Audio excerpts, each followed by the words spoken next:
On voulait savoir pourquoi, qu'est-ce qui t'a motivé à partir à l'aventure? Dans un premier temps, d'abord, c'était pour donner vie à un projet que je tenais vraiment à cœur, qui est le mannequinat. Parce que ici, là, on sait un peu comment ça se passe dans certains locaux. Pour être à la une, il y a des petits trucs à faire qui ne sont pas trop catholiques. Donc. Et puis, beaucoup, on exploite les gens. Donc, je me suis dit que peut-être une fois là-bas, en Europe, ça pouvait au moins me sourire. Donc, c'est ce qui a été ma motivation. Ok. Maintenant, comment vous avez rencontré l'OIM quand vous étiez de l'autre côté? Bon, d'abord, j'étais dans un centre comment on appelle ça, centre de détention d'abord dans les cellules, étant en Libye. Bon, moi, je ne connaissais même pas OIM, je ne savais pas qu'il y a une structure qui existait du nom de OIM. C'est étant en Libye, dans les cellules, qu'on nous a dit qu'il y aura des vols pour nous rapatrier dans nos différents pays. Et c'est comme ça, dans le vol, que j'ai reçu des documents où il était inscrit dessus OIM. J'ai vu un peu que OIM existait dans plusieurs pays africains. Donc c'est comme ça que j'ai connu OIM. Donc, c'est-à-dire que vous étiez déjà dans le vol avant de connaître OIM? Oui. Mais il n'y a pas des choses que vous avez fait pour le vol? Pour le vol. Pour être dans le vol, pour retourner? Non. Bon, c'est étant en cellule, d'abord même, c'est par enregistrement, c'est par vague. Celui qui se fait enregistrer, quand il y a départ, c'est lui qu'on sélectionne.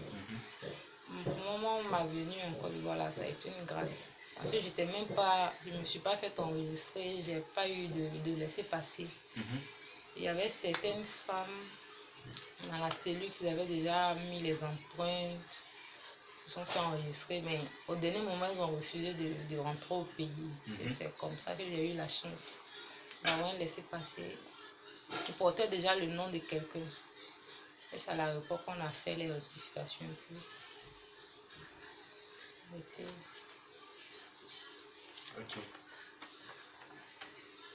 Maintenant, ici, votre arrivée ici en Côte d'Ivoire, comment ça s'est passé? Comment ça s'est déroulé? Avec OIM? Oui, à l'aéroport. À l'aéroport. Bon, comme c'était le tout premier jour, ils étaient accueillants. On a fait les empreintes, les photos, les enregistrements, on a reçu les enveloppes. Après, on a été bon. De là, moi, je suis partie directement à la clinique. Comme j'étais déjà enceinte de 5 mois, donc on m'a emmenée à l'hôpital. J'ai fait là-bas 3 jours et puis je suis rentrée. Quand le premier jour c'était bon, ils étaient accueillants. Maintenant c'est après ça là. Après ça là, c'était pas facile. Parce que ce qui a été dit le premier jour, après là, c'était pas respecté. Parce que quand on est arrivé, on nous a fait enregistrer, on dit bon, le métier que tu veux exercer, on te fait faire une formation. Après, bon, on va essayer de voir comment te réinsérer. Donc, OIM m'a promis nous appeler, je ne sais pas après combien de temps après.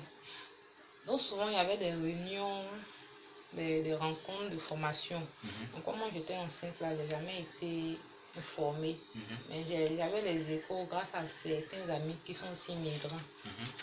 C'est comme ça que j'ai commencé à contacter OIM. Par rapport d'abord à l'accouchement. Rien n'a été dit. Normalement, OIM doit nous dire, ah bon, vous êtes venu là, vous avez droit à ça. Vous avez droit à ça. Comme ça, tu es déjà préparé.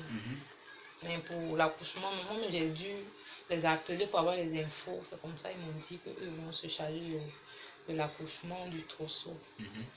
Après ça, j'ai rappelé. Ils m'ont dit, bon, comme tu viens d'accoucher, l'enfant doit avoir 3 mois d'abord avant que tu ne fasses une formation. J'ai dit, ok.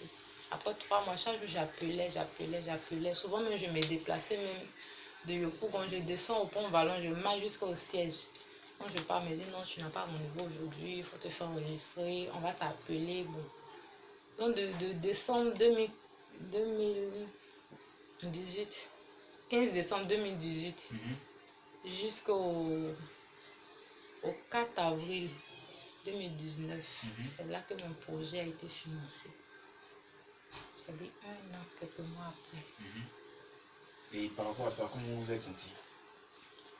Bon, le premier jour, j'ai reçu un appel d'un agent de OIM qui m'a dit que bon, ton projet est enfin sorti. Bon, moi, je ne croyais pas. Parce qu'à chaque fois quand j'appelle, me dit non, il faut attendre, il faut attendre, il faut attendre. Donc, pour finir même là, j'étais désespérée. Mais je me suis dit que bon, tout compte fait, c'est un truc que je ne crois plus à ça. Parce que même à l'accouchement, avant l'accouchement, il y a des trucs qu'ils ont promis qui n'ont pas été faits.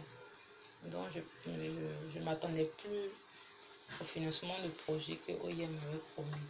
Donc, quand on m'a appelé, celui qui devait venir me voir, après il m'a dit non, il ne pourra pas venir. Après il m'a rappelé encore, il vient. Donc, bon, je me suis dit que soit s'il vient, je vais croire. C'est comme ça, il est venu, on a eu un entretien, il m'a fait des photos. Et le lendemain, je suis passée prendre mon chèque chez un fournisseur. C'est comme ça que les trucs m'ont été livrés. Ok.